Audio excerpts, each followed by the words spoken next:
Welcome back to the Sapphic podcast. I am your host, Nisa, and with me, as always, is my partner, but not in a gay way, Ellie, and we are talking to you about homosexuality in Hollywood, is what I'm going to call it, or fictional actresses. Okay, I don't know. yes. I don't know. We're just winging it right now. Yeah, I'm in a mood.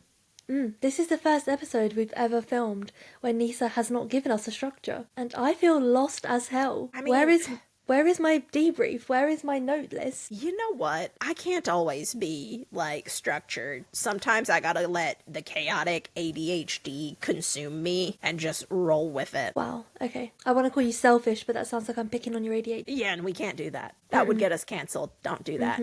No. I want to pick on you specifically, but not your ADHD. No joke. Unhinged right now. I feel like I have so much energy and I cannot consume it, and I don't know why.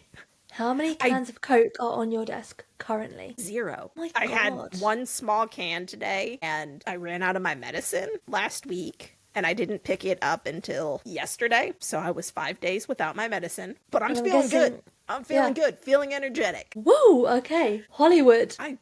Yeah. I don't know what is going on with me. I don't know either. Loopy. Okay. I'm here for it though. I like seeing unhinged Nisa. Let me be serious for a minute though. Let me bring it back down. Okay. Here we go.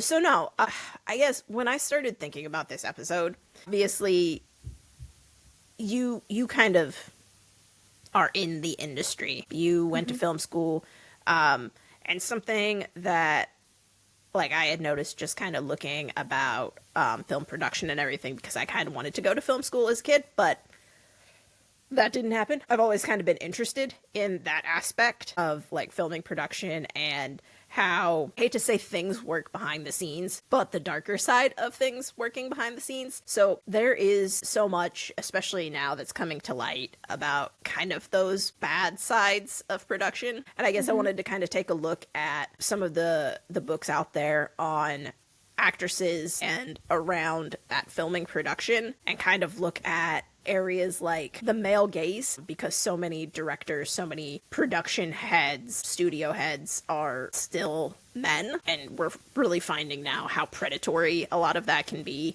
And then we've seen it in our media, how that male gaze can really affect the careers of women, how films turn out, and just the stories we see and how they get portrayed. And obviously that's something that I was really interested in, seeing as our podcast name is the Sapphic Gaze, because fuck the male gaze. But then also another thing that's really starting to come to the forefront is how many actors and actresses are still closeted today because of this belief that if you are out, you're not going to get those big roles, or you're going to be typecast. And then even kind of the flip side is we don't really have a lot of mainstream sapphic stories being told, but then when we do have them told so often, we don't cast people who are actually part of the LGBTQIA family. So it's a weird double standard where you don't get to be out because then you can't be in straight roles. But then when you finally do have sapphic stories being told, straight actors and actresses are put into those roles. And it's just one of those where I'm fascinated by how much hypocrisy there is regarding that. And so I thought we could look at a few of the books that have that filming or production aspect to it. Okay. Is that enough structure for you? Yes, thank you. That's perfect. Okay. That's all I need. Can I go back to being unhinged now? That felt like a lot of work. Yeah, that sounds like a lot of adulting. It was too much for me. Yes, feel free to go back to Unhinged Nisa. Okay, here we go. Did you want to start with any of the ones that you did not like right off the bat, so that we can keep up with the ending on a good note? Okay, yes. So, bit of background. I did go to film school. I've made movies that are currently on Amazon Prime under my real name. But yeah, I've made film, went to film school, been to the award shows and Cannes and whatever, and I currently work as head of marketing at a big-ish film studio in the UK. And so that's my credentials for having an opinion on the film industry. And yeah, I mean, I feel like I've only actually had issues with one book in particular when it comes to their representation of women in Hollywood or women in the industry. And that is Breaking Character by Lee Winter.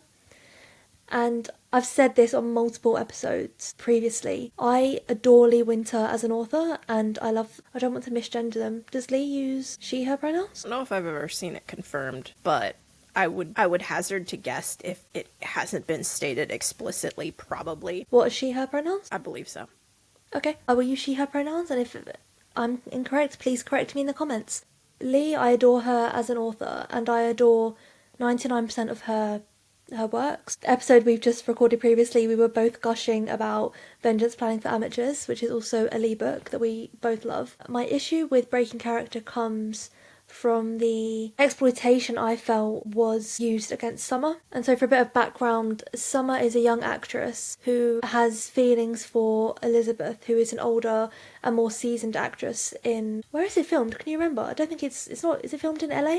In Hollywood? I can't remember. I think it is filmed in LA. I feel like they went to Nevada for filming of the scene that you're eventually going to be discussing. Okay, but yeah, long story short, you have a really well-seasoned and well-regarded older actress, and brought onto her medical drama show is a younger, more impressionable actress who has only ever really worked as a child star, and this is like her first, I suppose, like adult role. And so they begin working together on this medical drama, and then they're pictured on set together. Then there's like rumours that are swirling around the rumour mill that they are in a relationship, and a big name director gets hold of this and wants to cast Elizabeth in this role in his new indie art house film, and he wants Elizabeth's real life girlfriend to play opposite her in this film. And so he hires Elizabeth as well. Elizabeth and Summer together. And although their relationship isn't real, they are kind of going along for the ride because they both want this role in this big movie. My issue comes with their sex scene that they had to film, because they do a couple of takes and it's really stilted, and the director has to keep calling cut because Summer's having issues, and then Elizabeth kind of pulls her to the side and says like, what's up, why can't we film this scene together? And Summer says words to the effect of, I have real genuine feelings for you, and this isn't acting for me, and me knowing that I have these feelings for you without you knowing feels like I'm taking advantage. And that again isn't my issue, even though it might be some people's, because Summer's done the correct thing and come clean and said, I don't feel comfortable doing this scene with you because my feelings are genuine, and simulating sex with you when you don't know that I'm having these feelings feels disingenuous. And my issue comes with Elizabeth saying, use those emotions, pretend that I like you back, pretend that this is real, and let's pretend to have sex as though we're lovers. So use the feelings you have for me to make it look real. And that to me was so icky. Like, you have a young actress who not only respects you and looks up to you as a colleague, but has also just told you that they have genuinely romantic feelings towards you, and you've basically exploited that by telling them to use it in their acting. And that was my issue with Breaking Character. Yeah, and so I gotta ask, because I've heard of them before, but I'm not sure how widespread they are, or even if on an indie you would have it, but don't they typically have like intimacy coordinators who would be on set for that to actually like make sure that everybody's comfortable with everything that's happening and there's nothing untoward happening on set? Yeah, you should 100% always have an intimacy coordinator. If you have a sex scene you are filming, some intimacy coordinators are brought in for scenes that are like overly emotional, or scenes that are particularly taxing on actors. So if you have to maybe have a discussion about a triggering topic, intimacy coordinators can be brought in for that reason. They are most common in sex scenes, or like, I think they call them love scenes. And typically they are brought in, and they should always be brought in to protect actors from this exact kind of thing happening, from exploitation. And there clearly wasn't one in this book, and it absolutely needed to be one. Because not only do you have... I think they did make a point of saying that they closed the set, which means that you only have the director, the boom operator, and the camera operator in the room with the actors. And that's kind of industry standard. That should always happen, even though it doesn't always. Thinking back to like Weinstein, he very rarely closed his sets. And I remember there was actually just recently with the film, what is it called? It Ends With Us, based on the book, with Blake Lively and Jacob Baldori, I believe it is. So yeah, Jacob was the director and the male love interest, and it was also his studio that was co-producing the film, and so he brought his friends on set when him and Blake were doing intimate scenes, and things like that should never happen, ever, which I think is partly why there's a big lawsuit going on at the moment. That's part of it. But yeah, I just think that this was just a bad example, and obviously this isn't a book that's meant to be educational in the ways of filmmaking, so you can forgive it to an extent, but I don't know if me maybe working in that industry made me more sensitive to it, but it just felt like Summer was being exploited by Elizabeth, and she was basically telling her to use genuine feelings for the purpose of the production, and it just felt awful to me, especially knowing that at that time in the book those feelings weren't reciprocated. Yeah, and this, as I look back on the book, this isn't the only time that I feel like Summer, because of how young she is, kind of gets taken advantage of a little bit, because one of the things that I have this also on one of my lesser favorite for this trope, is one of the things I had caught was they used Summer in the medical drama for queer baiting, because originally when they were it feels a little bit like Grey's Anatomy, actually. I'm going to throw this out there because I don't know if you know the story between Callie and Erica Hahn, but originally Erica was brought on to the show to be a love interest to McSteamy, Eric Dane's character. McSteamy. So Sloane, that's his name. So that was the original intent. But because her friendship with Callie and their chemistry was so good, the internet kind of started having rumors swirl about whether or not Callie and Dr. Hahn were going to potentially be love interests. And so, very similar to this book, Summer was brought on to be the love interest to the main male character on the medical drama. But because of how much chemistry Elizabeth and Summer ended up having, rumors started to swirl about that. Basically, the production team sits down with Summer and Elizabeth and says, well, we're not going to go that direction because I think it's the showrunner is pretty homophobic and he doesn't want to go that way.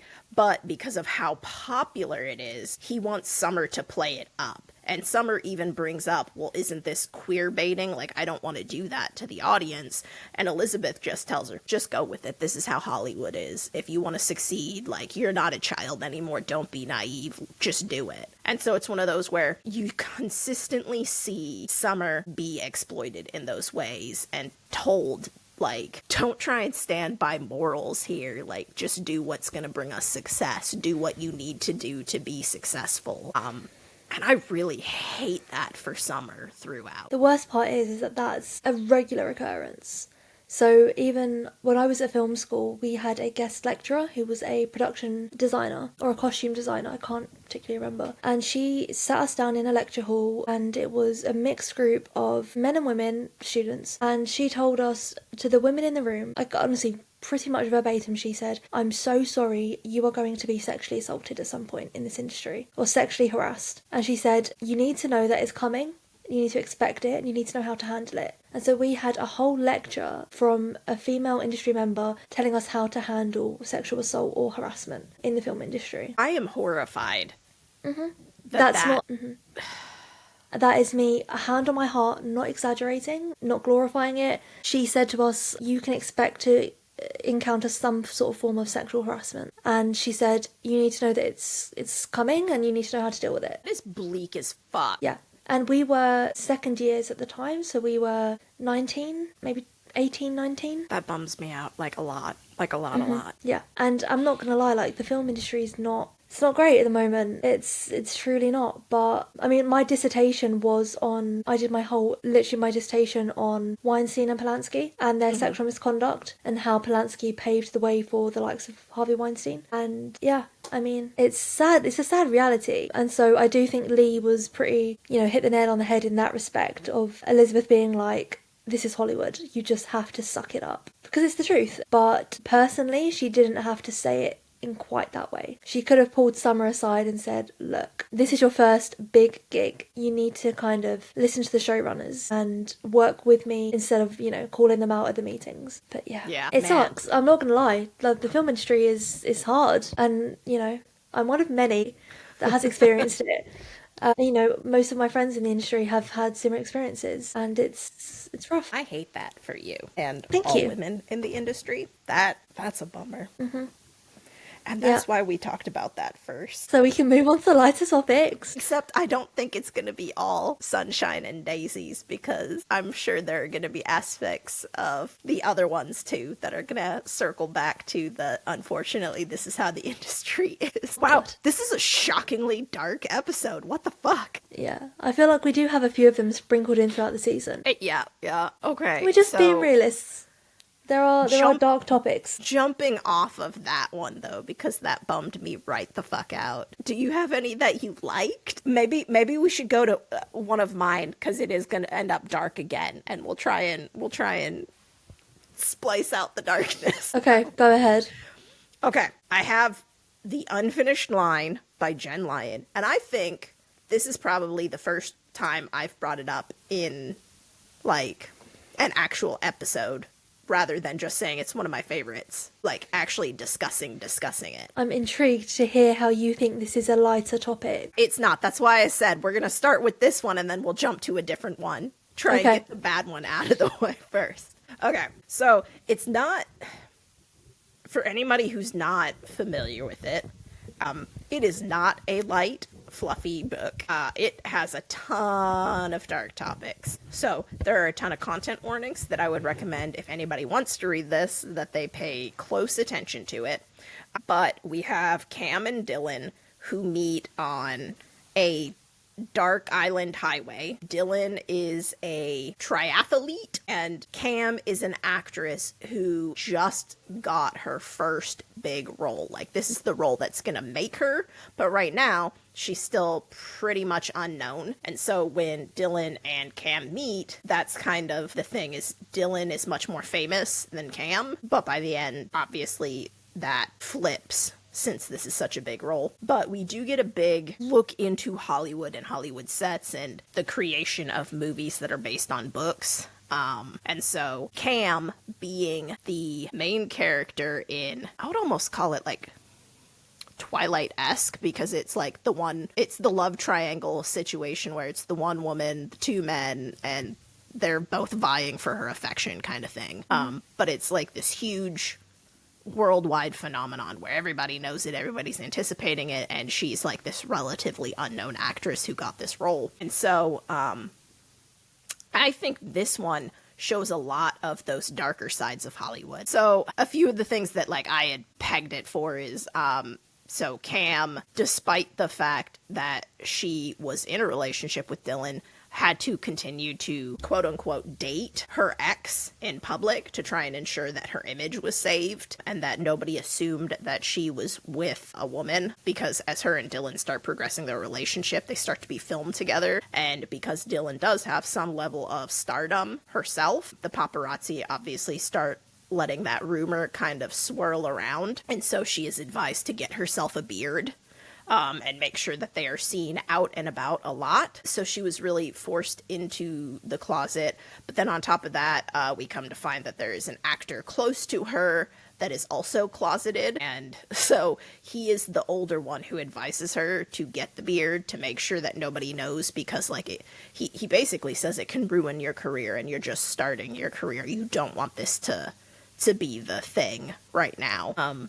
And then the other facet that I had kind of noted is them showing, unfortunately, the pushy director and kind of the objectification of her while she's on that set. Kind of to your point about intimacy coordinators, is I think there was a scene where they went like way outside the bounds. One of the actors went over the boundary of what made her comfortable, and I think she ended up punching him because it went so far over her comfort level, and I don't think they had an intimacy coordinator for that either. And so it really highlighted a bunch of the bad aspects of Hollywood, but it handled it in a way where, unlike Breaking Character, where it was like, you just have to accept this, is they did have those conversations of, I don't think this is the right way to do it, or like, this is wrong. It was portrayed in a bad light. Like, it's very clear that we as the reader are meant to hate this happening. Yeah, it was a hard read for sure. For so many different reasons.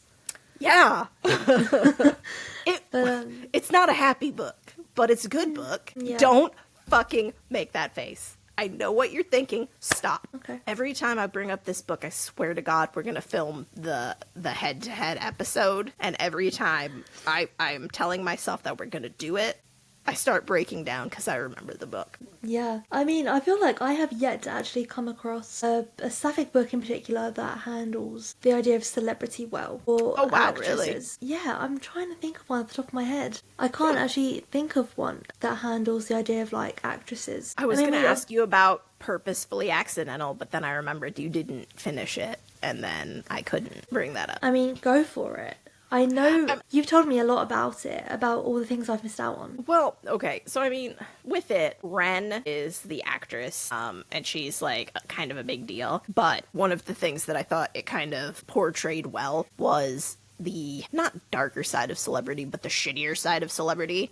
Like when she came out, they accused her of being attention seeking and not being real about being out. They were basically claiming that, like, well, you know, her star was fading, and so she's just trying to stir up some drama by trying to pretend like she's out. And it's one of those where, like, they accuse her of that, but then anytime she's seen with another woman, specifically in this case Madison, they bring up and say, oh, well, they must be seeing each other, right? Because they're hanging out a lot. And it's like, okay, well, which is it? Do you not believe her when she came out and think she's just attention seeking? Or do you think she is out and that she's seeing this woman? Because I feel like you can't have it both ways, but that's the thing. The media does try to have it both ways. Yeah, I take it back. I did just find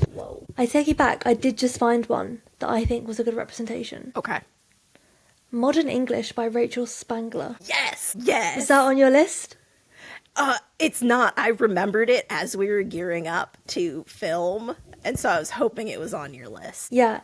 So we basically have Lady Victoria, who is an aristocrat at an estate in England somewhere. And then we have Sophia, who is a Hollywood actress. And the premise is that Sophia is filming her new film in Lady Victoria's estate, because it's like a period drama, and their worlds collide. And I do remember reading that and thinking, okay, this is a sweet, fluffy romance where, although there is a lot of talk of production, I don't recall there ever being an issue. There were issues on production. Or are you talking about, like, problematic, like, this isn't a real thing within the industry? Yeah, that. Okay. What was problematic? I cannot remember. So if you recall, the director was a man, and he wanted to film a lot of things through that male gaze and really film in a way that sexualized the main female character within the movie in a certain light. And so, what was her name? Sophia? The actress. Yep. Did not like how he wanted to film it. And she made commentary with the producer even about how she's so sick and tired of these films and these directors trying to film things from that male gaze, and how she wishes that there could be a production company where women were able to film without sexualizing characters who shouldn't be sexualized. Yes. You just completely reminded me of that book. I loved that. And I particularly loved the ending. Well, yeah. It's a great ending. We're not going to spoil that, but... But it, I loved hearing that. And I think that's obviously an opinion mirrored by pretty much every woman in the industry. And not even in the industry, just every woman in general, whether you're watching a film or working on a film. I think it's something that we would all appreciate. And yeah, I remember that now. I loved that. Yeah, and I loved it because, like, thinking about it too, is it was a period piece, and the main female character within that movie is supposed to be like this really strong woman. She doesn't need a man, but it's one of those where at one point I believe like the director wanted the videographer to get on the ground and film her from like the ground doing like an up skirt shot almost, and she's like, why is this even in here? Why is this necessary? And he's like, don't question my vision. And she's like, this is ridiculous, of course I'm gonna question your vision. Yeah, I completely forgot about that bit. And then doesn't Victoria step in and say something along the lines of, we're not filming that at my home. You're not filming up this woman's skirt. Yes, she has a lot of decorum, or she tries to use that to say, you know, at this establishment, we're not going to do that. Yeah, we are not filming your predatory fucking filth at my house. Exactly. Yeah. Oh my god, I completely forgot about all those things. I loved that. Yes. Okay. Well, I'm glad we found something to like. Yeah, no, I really do think that was a wonderful and hopeful and inspiring example of the industry. Yeah. Not a great example of good practices in the industry. We obviously had the Seven Husbands of Evelyn and Hugo, but that's a bit trickier to kind of discuss as it relates to the industry, because that was that was written in the, I want to say, the 60s. I kind of want you to talk about it a little bit, despite the fact that I haven't read it, just because I feel like the sad fact of the matter is, even though it was supposed to take place in the 60s, the story doesn't feel like it's dated. No, this is true. But it's essentially about a woman named Evelyn who falls in love with her co-star Celia. And Evelyn, I don't know if she's married at the time, but essentially she goes through 7 husbands, and all of these husbands are someone that can further her career in the film industry. And barring one of them is also that, but he's also a dear friend of hers. And so all of these men are being used for some reason until she falls genuinely in love for the first time with Celia.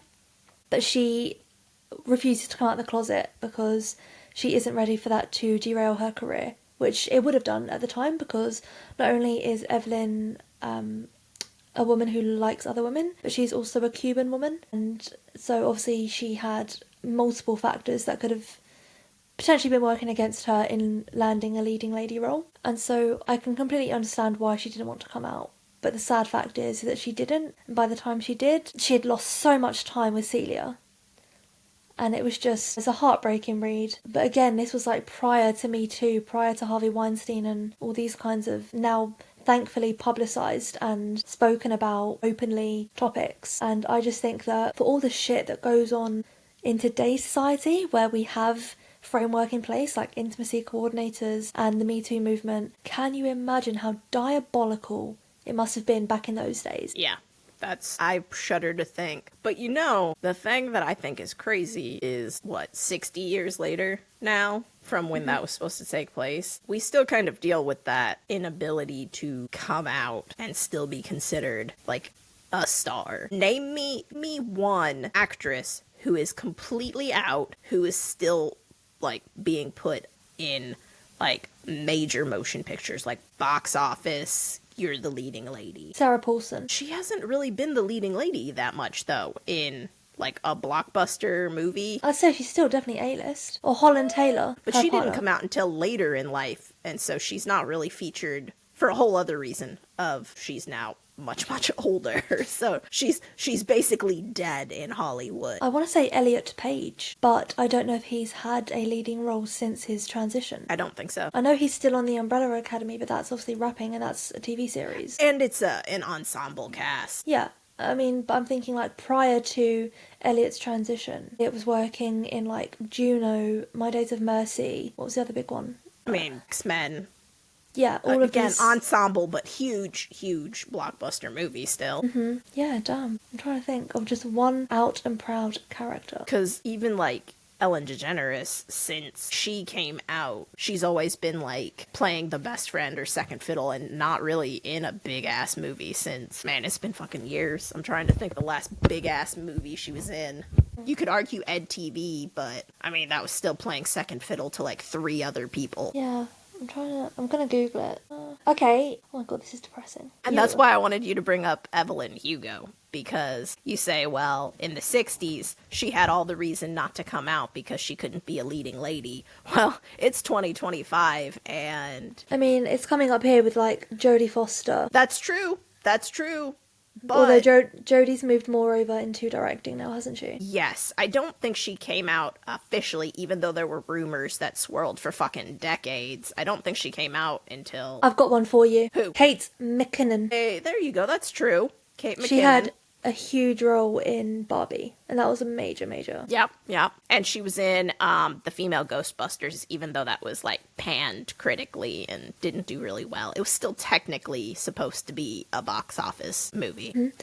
Mm-hmm. Would we say Ruby Rowe? Not Ruby Rose, that's the actress. Not the actress, that's the author. Ruby Rose. Ruby Rose. I mean, she was like a flash in the pan, I hate to say. Yeah, she definitely had her moment. Renee Rapp. Who? You know she played Regina George in the Mean Girls remake. She's big amongst the youngsters. Renee Rapp. We'll take your word for it. Of her either. Again, not a leading lady, but Sophia Bush. She just recently came out, yeah. But again, Yeah. not a leading lady, really. No, gosh, this is so... But then again, I'm looking at... They've got a list here of LGBTQIA plus actors and actresses. And all of the males that are out and proud are very much still A-list typecast. Sorry, not typecast. A-list cast. Yeah, like Neil Patrick Harris, Matt Bomer...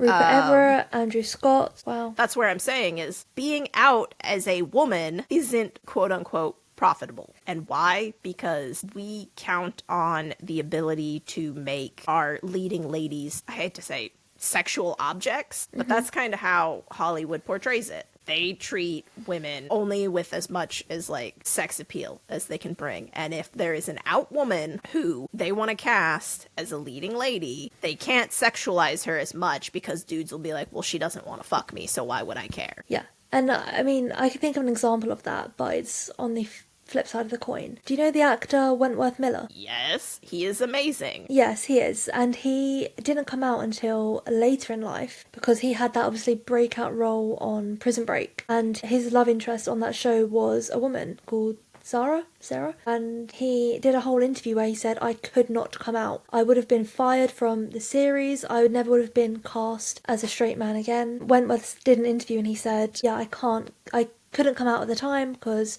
I was at the height of my career and my income and my job possibilities were based on my ability to sell myself as a heterosexual man. Exactly. And then he did come out, and honestly, I haven't seen him in anything since. Yeah. And I know that he's been in a few things here and there. He was in, he did a spot in the Arrowverse as Snart, I think is his actual name. I'm trying to remember what the name they made up for him was, but yeah, he was in Legends of Tomorrow and was on that as well, but he had talked a lot about all the depression he had felt because of having to hide that part of his identity and knowing that basically his career would be over if he came out. And so obviously it's still an issue, but it's less of an issue, I feel like, for some of the male actors to come out. No, for sure. Because I can name you so many more gay men in Hollywood than I can. Well, and even think about Neil Patrick Harris. Like, he played Barney Stinson, like a chronic womanizer on How I Met Your Mother for how many fucking seasons? And there was anybody was booing that. Yeah. Jim Parsons from The Big Bang Theory. Is he gay? Yes. Oh, Yeah. Him and his know that. husband, I think they have kids, or they're planning family. Like, he was still in movies and is still profitable, but it just seems like there's that stigma around women being out in Hollywood even today. Yeah, it's like you said, they need to have an element of believability in order to, pacify the male gaze. Kristen Stewart. My God, how did we not get Kristen Stewart? I feel like she's like day one lesbian, and she's still very much getting A-list roles. Yes, she is. That's why I brought her up. Good for Kristen. Now, did she come out as being bisexual or lesbian? I don't know. I know she's currently with a woman. Yes.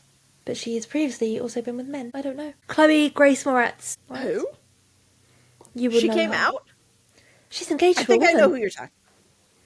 Yeah, she's what? engaged. Engaged to a woman. But again, starting to think about that, those are really, really recent. Yes, very recent. And they all came out after they were established. Exactly. Because Kristen Stewart, that was already past Twilight times. So, she already made enough money that she's comfortably never going to have to worry about whether or not she works at all. And then Chloe Grace Moretz was a child star similar to Kristen Stewart. So, assuming that her parents weren't diabolical, she should probably have enough money that she doesn't have to worry as much as, like, somebody who's just starting out in their career. Yeah, no, I agree. But I think it's funny, like, because when you think about, like, Jodie Foster, obviously she came out a bit later in life. I feel like, I hate to say this, but, like, there is an age where women hit that in Hollywood, they are no longer viewed as being, like, somebody that men think they could have sex with or fuck or be, like, sex icons. And so I feel like it's like a lot of actresses, once they hit that age and they know, okay, well, I'm not marketable as that sex icon anymore, then a lot of them start coming out. Don't you dare say Holland Taylor. I mean, Holland Taylor. Do you Jodie not just- Foster, Holland Taylor. Ellen There's a DeGeneres. ton of them. Ellen DeGeneres. We do not disrespect Holland in this household. I'm not disrespecting them. I'm saying that that's kind of what, like, Hollywood has imposed, like, a certain age where it's now safe for women to come out because, well, they weren't going to be in, like, top build or being cast as, like, the love interest anymore anyway, so there's no point in them staying in the closet. Yes, that is Which very is sad. fucked. Yeah, that's a very sad fact. God. Yeah, it's kind of disgusting how Hollywood treats women. Yeah, for sure. I'm doing my best to make it better. I'm trying. Okay, you need to do that faster, though. Where are my Sapphic films? I'm gonna pick my favourite Sapphic Reid and make it into a book. Which one? My When? top soon. How soon is soon? Give me like 10 years. Years? That's not soon. I'm basically gonna be dead by Hollywood standards, Ben. You're gonna be the mum by that standard. I'll be the grandma by I was about to say, next standards. maybe, What are you yeah. talking about?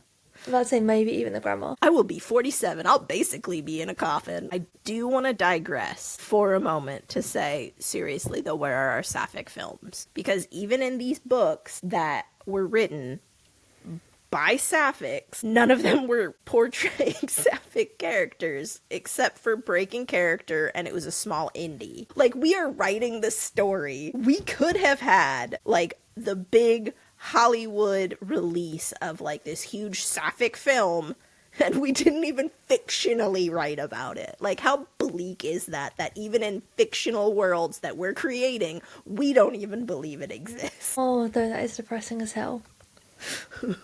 We write the stories we want to see, but even we were like, no, that's way fictional. That could never happen. Yeah, I could never suspend my disbelief for that much. Yeah, that was my thing. I was like, holy shit. I started thinking about that. I'm like, did any of these actresses act in, like, big Sapphic films? I don't think so. Because even on the medical drama, like, it happened by accident. It wasn't, like, in Breaking Character, it wasn't on purpose. It was because the crowds wanted it so bad. The masses wanted it so bad that they finally wrote it in. Yeah. But it wasn't an intentional thing. That No. the studio was like, we're gonna set out to do this. Yeah, it's because the fan base wanted it. Exactly. And then when Ren came out in Purposefully Accidental, even though she had star power, like, she wasn't in a Sapphic show. And actually, it's not really a spoiler, but I think they were trying to write her out because she had come out. Oh, okay. Like, she was catching some backlash on that because people were pushing, saying they wanted to see her character in a Sapphic relationship, and the studio was like, no, we're not doing that. That was never the intention. It's not happening. Like, they didn't even give in to the pressure of the fan base. Sucks. That was a medical drama, too. What is it with medical dramas? It's all the antiseptic in the air. Sends people crazy. Oh my god. But yeah, that's wild, though. That we have Sapphic authors writing fictional movies. Fictional. And they couldn't even give us a fictional Sapphic movie. Yeah. I don't know if there's a way to spin it so that this isn't a bummer. The state of the industry is bleak. Please, for the love of God, start donating to, I don't know, Patreons or GoFundMes so that we can start getting some Sapphic movies, guys. Find a women-led production company that makes inclusive films and donate or volunteer or, yeah. But kind of, though, throwing it out there, they did just announce Seven Husbands of Evelyn. Hugo, though, is coming out. Are you excited for the movie? Are you not excited? Thoughts? Yes. I really enjoyed the book, and no matter what, even if the movie is awful, it won't take away from the fact that I still love the book. Fair enough. Yeah, I'll always have the book if the movie tanks. And if the movie doesn't tank and it's wonderful, then I've got both. Also fair. Which actually sets us up perfect for our episode next time, which I'm thinking is going to be now film adaptations, books that got actually turned into film and television shows. That sounds like a fun episode. It's rarer in Sapphic literature, but there are a few out there. Okay, I'm excited. We're going to start with blue is the warmest colour. Fuck that Niece's favourite book and film. You're gonna have me melting down before the end of this episode, just thinking about that one. Oh, no, sorry. I think that's a good place to end before I start melting down. So, if you like us, let us know in the comments, subscribe, like, do all those things. We are on all the socials, YouTube, Insta, TikTok, and as I mentioned in the last episode, we do have a Goodreads at the Sapphic Gaze podcast where we list all of the books that we referenced in the episode. So you can find a list of all of those there, and hopefully by the time we put this up there, it should also be in the description. We'll see how productive I can be. But yeah, talk to you later, guys. Bye. Bye.